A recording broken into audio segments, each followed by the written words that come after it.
consequências. Sabe o que é mais trágico disso? É o cúmulo do pináculo do absurdo.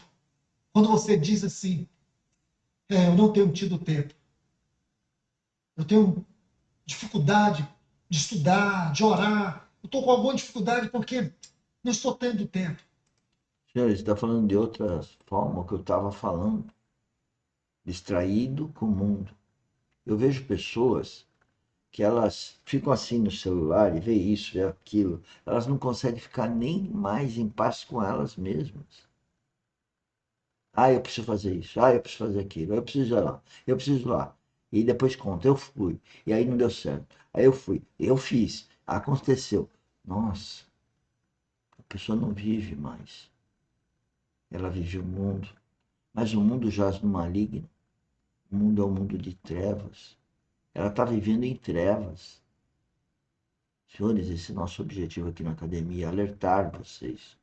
Nos alertar, porque eu vivo em vigia total em cada passo que eu dou. Mas eu tenho o Espírito Santo que me corrige cada vez que eu erro. Então, nascer de novo é maravilhoso, porque o seu Pai, nosso Pai Celestial, cuida da gente a partir daí. Sem Ele, nós estamos descuidados, sendo guiados pelas nossas vontades, pelo nosso ego, pela nossa carne. Isso é inferno. Não é o cúmulo do pináculo do absurdo a gente não ter tempo para Deus e desejar passar a eternidade com Ele?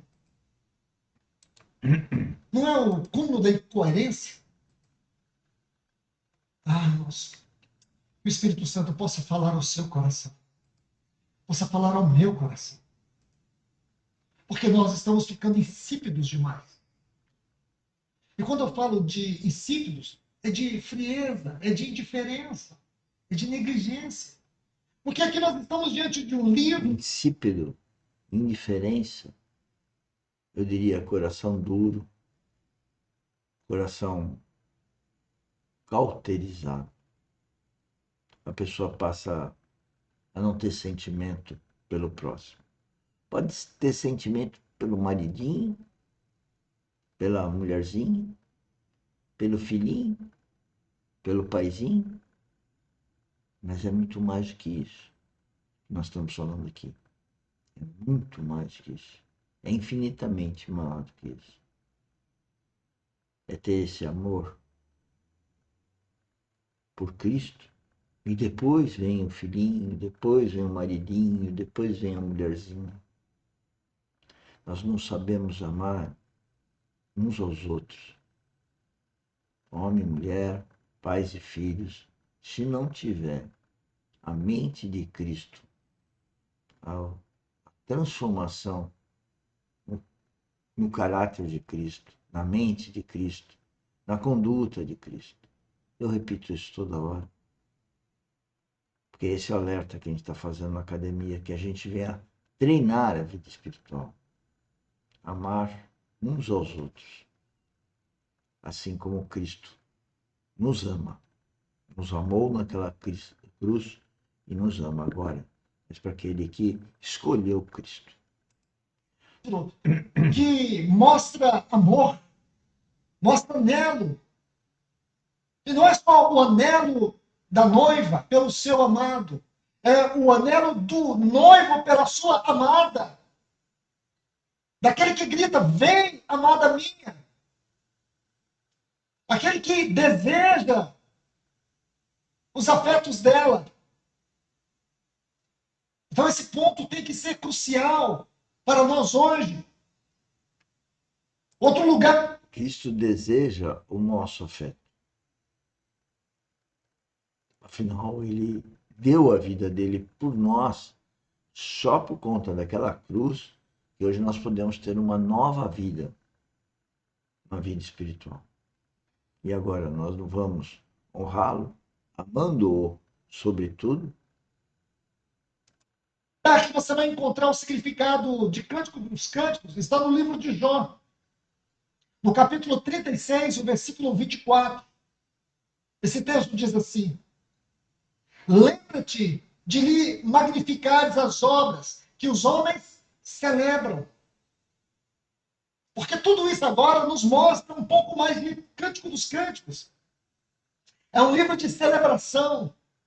Não deveria ser a nossa vida, não deveria ser o nosso reunir, não deveria ser o nosso viver. Um tempo de celebração, de alegria, de satisfação. Quando você estuda o livro de Neemias, deixe-me tomar esse exemplo, esse pequeno exemplo. O livro de Neemias. E por que eu estou fazendo isso? Porque este livro, ele fala do último mover de Deus ao final de uma dispensação. Porque a história subsequente, a história de Neemias, é a vinda do Messias. Quando tinha um pequeno remanescente que o aguardava. Lembra disso, irmãos? Então nós temos que olhar dessa forma. A história subsequente, a história de Neemias, é de um pequeno remanescente que aguardava o Messias. Nós não podemos olhar para esse livro de outra forma. Nós sabemos que este livro trata da restauração dos muros. Que dentro de uma visão geral, de um contexto geral, nós incluímos aqui o livro de Esdras. Então, Esdras e Neemias são dois livros que eles devem ser estudados juntos. Esdras vai tratar da restauração da casa de Deus e Neemias dos muros. Esses dois assuntos se completam, eu não quero falar sobre isso, mas apenas dizer para vocês. Aqui Deus restaura o seu testemunho no meio do seu povo. Depois daquele triste período do cativeiro da Babilônia, onde o povo de Deus foi levado para ali, e permaneceram ali durante 70 anos, um pequeno remanescente volta agora com tantas dificuldades. Está vendo esse pequeno remanescente? É isso que eu entendo, que hoje 5% das pessoas têm vida espiritual. Apenas 5%. Por isso que nós estamos aqui. Para divertir. Qualquer um pode nascer a qualquer tempo. Porque Deus derramou o Espírito Santo dele sobre todos. Basta nós acolhermos no nosso coração o Espírito Santo de Deus, que forma comunhão com Cristo. 3 pessoas em uma só. E nós fazemos, então, a partir daí, parte da família de Deus. Senhores, não tem coisa mais gloriosa que isso. O mundo não chega aos pés. Por isso que nós, sim, devemos ficar aos pés de Cristo.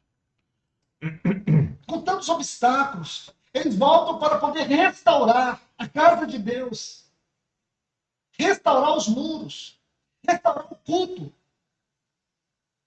Então, quando você estuda o livro de Neemias, você vai descobrir algo muito especial neste livro. O significado da palavra alegria na reunião do povo de Deus.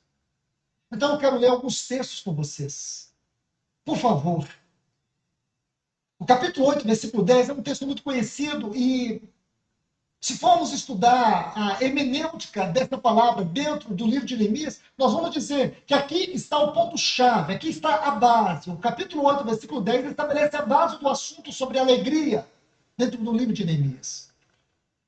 Porque se você estuda, você atenta, você cuidadosamente examina este livro, você vai ver que este livro trata de muitas dificuldades, de muitas batalhas, de muitas oposições. Você vai ver o quanto o inimigo trabalhou para que a obra de Deus não fosse restaurada, para que o testemunho de Deus não fosse restaurado no meio do seu povo.